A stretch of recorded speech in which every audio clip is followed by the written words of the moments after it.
Hi friends, welcome to our channel. Let's know it.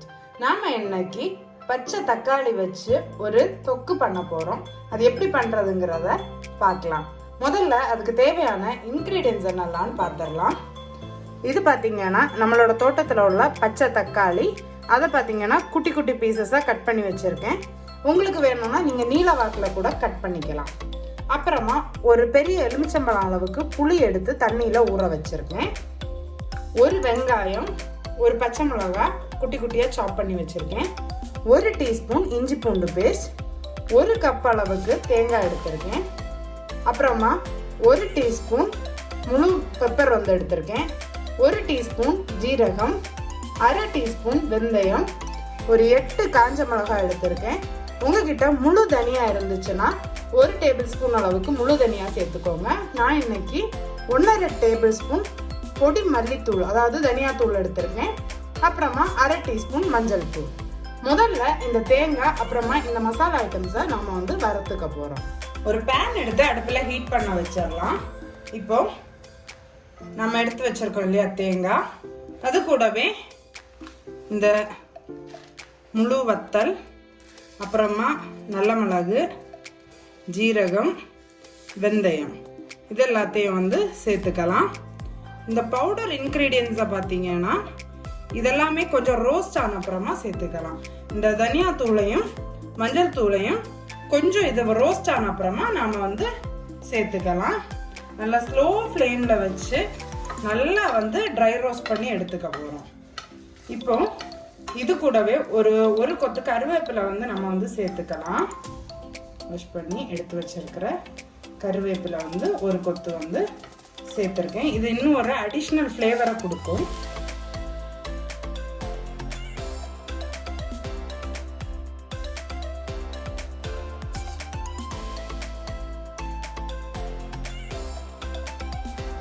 இப்போ பார்த்தீங்கன்னா தேங்காய் வந்து ஆல்மோஸ்ட் வந்து வறுபட்டுடுச்சு. இப்போ நாம எடுத்து வச்சிருக்கோம் இல்லையா தனியாத்தூள் அப்புறமா மஞ்சள் தூள் இதை வந்து சேர்த்துக்கலாம். சேர்த்துட்டு ஒரு நிமிஷத்துலேருந்து 2 நிமிஷம் வறுத்தாலே கரெக்டாக இருக்கும். நாம் வந்து தனியாவும் மஞ்சளும் வந்து பவுடர் பண்ணது சேர்த்ததுனால அது டக்குன்னு வந்து வறுபட்டுரும். அதனால அதை லாஸ்ட் ஸ்டேஜில் சேர்த்துக்கிட்டா கரெக்டாக இருக்கும். இன்னும் ஒரு 2 நிமிஷம் வதக்கிட்டு நாம் வந்து அடுப்பு ஆஃப் பண்ணிடலாம். இப்போ பார்த்தீங்கன்னா நல்லா வந்து ரோஸ்ட் ஆயிடுச்சு. அடுப்பை ஆஃப் பண்ணிடலாம். அடுப்பை ஆஃப் பண்ணிட்டு இது ஆறுனதுமே ஒரு மிக்ஸி ஜாரில் சேர்த்து நல்லா வந்து பவுடர் பண்ணி எடுத்துக்க போகிறோம். இப்போ ஒரு பேன் எடுத்து ஹீட் பண்ண வச்சிடலாம். இதில் ஒரு 4 டேபிள் ஸ்பூன் அளவுக்கு எண்ணெய் வந்து சேர்த்துருக்கேன். ஆயில் வந்து சூடாயிரட்டும். ஆயில் வந்து நல்லா சூடானதுமே அதில் ஒரு டீஸ்பூன் அளவுக்கு கடுகு வந்து தாளிக்கிறதுக்கு சேர்த்துடலாம். கடுகு நல்லா பொரிஞ்சதும் கருவேப்பிலையும் நாம் வந்து சேர்த்துக்க போகிறோம். கடுகு பொரிஞ்சதுமே அதில் கருவேப்பிலை வந்து போட்டுடலாம். இப்போது கருவேப்பிலை ஃப்ரை ஆகிடுச்சு. அதிலே நாம் எடுத்து வச்சுருந்தோம் இல்லையா வெங்காயத்தை போட்டு மூடி வச்சிடலாம். வெளியே தெறிக்காமல் இருக்கிறதுக்காக நம்ம இந்த மாதிரி மூடி வச்சுக்கிறோம். இப்போது லைட்டாக ஆயிலில் வந்து இந்த வெங்காயத்தை வதக்கி விட்டுக்கலாம். வெங்காயம் லைட்டாக ஆயிலில் வந்து ஃப்ரை ஆகட்டும். வெங்காயம் கொஞ்சம் சாஃப்டாக குக் ஆனதுமே நாம் எடுத்து வச்சுருக்கோம் இல்லையா இஞ்சி பூண்டு பேஸ்ட் 1 டீஸ்பூன் அதையும் இந்த ஆயிலில் சேர்த்து அந்த இஞ்சி பூண்டுடைய பச்சை வாசனை போகிறது வரைக்கும் நல்லா வந்து குக் பண்ணிக்கலாம். இப்போ பார்த்தீங்கன்னா இஞ்சி பூண்டோட பச்சை வாசனை எல்லாம் போயிடுச்சு. நம்ம கட் பண்ணி வச்சுருக்கோம் இல்லையா இந்த பச்சை தக்காளியை வந்து நம்ம இதில் வந்து சேர்த்துக்கலாம். ஸோ இதை அந்த ஆயிலில் வந்து நல்லா மிக்ஸ் பண்ணி விட்டுக்கலாம். இது கூடவே இதுக்கு தேவையான அளவுக்கு உப்பு வந்து சேர்த்துக்கலாம். இந்த தக்காளி தொக்குக்கு தேவையான அளவுக்கு உப்பு வந்து சேர்த்துருக்கேன். இந்த ஆயிலில் இந்த தக்காளி வந்து நல்லா வதங்கி வரட்டும்.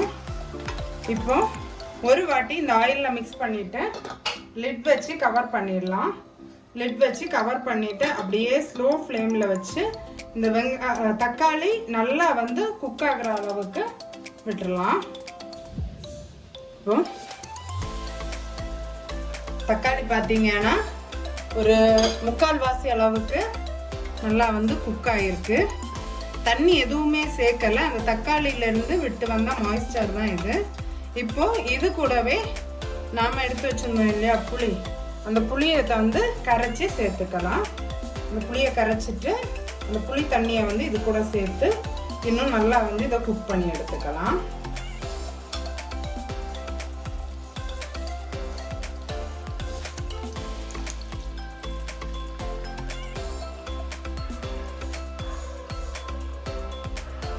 இப்போ புளி தண்ணியை சேர்த்துட்டு ஒரு வாட்டி நல்லா கலந்துக்கலாம். இப்போ ஃப்ளேமை வந்து ஹையில் வச்சுட்டு இந்த புளி தண்ணியில் வந்து இந்த தக்காளி வந்து நல்லா குக் ஆகட்டும். அந்த புளி தண்ணியுடைய பச்சை ஸ்மெல்லும் போகும். பாக்கி குக் ஆகணும் இல்லையா, இன்னும் ஒரு 25% இந்த தக்காளி வந்து குக் ஆக வேண்டியது இருக்குது. அது இந்த புளி தண்ணியில் வந்து குக் ஆகிடும். ஒரு லிட் போட்டு கவர் பண்ணிவிட்டு ஒரு 5 நிமிஷம் வந்து குக் பண்ணிக்கலாம். இப்போ பார்த்தீங்கன்னா தக்காளி வந்து அந்த புளி தண்ணி கூட சேர்ந்து நல்லா குக் ஆயிடுச்சு. இந்த ஸ்டேஜில் நாம் வந்து பொடிச்சு வச்சுருக்கோம் இல்லையா மசாலா, இந்த மாதிரி பொடிச்சு வச்சுருக்கேன். அந்த மசாலா பொடியை வந்து இதில் சேர்த்துக்கலாம். நம்ம வறுத்து பொடிச்சு வச்ச பொடியை வந்து சேர்த்துக்கிட்டாச்சு. இப்போ இதை வந்து நல்லா மிக்ஸ் பண்ணிக்கலாம். இப்போ பார்த்தீங்கன்னா அந்த மசாலாவை சேர்த்துட்டு கொஞ்சமாக தண்ணியை வந்து சேர்த்துருக்கேன். ஏன்னா ரொம்ப திக்காமல் இருக்கக்கூடாது, இந்த அளவுக்கு ஒரு கன்சிஸ்டன்சியில் இருக்கணும். இது வந்து ஆறி வர்றப்போ இன்னும் திக்காகும். இப்போது இந்த மசாலாவுடைய ஃப்ளேவர், இந்த தக்காளி இதெல்லாம் ஒன்று சேர்ந்து வர்றதுக்காக ஒரு 2லேருந்து 3 நிமிஷம் நல்லா கொதிக்க விடலாம். இப்போது பார்த்தாலே தெரியுது அதுலேருந்து ஆயில் வந்து மேலே பிரிஞ்சு வர்றதுக்கு ஆரம்பிச்சிருக்கு. இன்னும் நல்லா அந்த ஆயில் பிரிஞ்சு வர்றது வரைக்கும் குக் பண்ணிக்கலாம். ஒரு 2லேருந்து 3 நிமிஷம் தான் டைம் எடுக்கும். இப்போ பார்த்தீங்கன்னா அதில் இருக்க ஆயில் எல்லாம் மேலே பாருங்கள் நல்லா வந்து பிரிஞ்சு வந்துருச்சு. இப்போ வந்து கரெக்டாக இருக்குது. அடுப்பை வந்து ஆஃப் பண்ணிடலாம். நம்மளோட சூப்பரான தக்காளி தொக்கு வந்து ரெடியாக இருக்குது. மறக்காமல் நீங்களும் உங்கள் வீட்டிலேயே இந்த தக்காளி தொக்கை வந்து ட்ரை பண்ணி பாருங்கள்.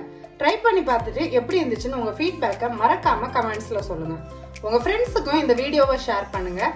அவங்களும் இந்த தக்காளி தொக்கு எப்படி பண்ணுறதுன்னு தெரிஞ்சுக்கட்டும். நம்மளோட சேனலுக்கு நீங்கள் இது வரைக்கும் சப்ஸ்கிரைப் பண்ணலைன்னா மறக்காமல் சப்ஸ்கிரைப் பண்ணிக்கோங்க. அப்போ தான் நான் ரெகுலராக போஸ்ட் பண்ணுற வீடியோஸுடைய அப்டேட் உங்களுக்கு வரும். சீக்கிரமாகவே இன்னொரு இன்ட்ரெஸ்டிங்கான ரெசிபியோட உங்களை மீட் பண்ணுறேன். Bye friends, thank you.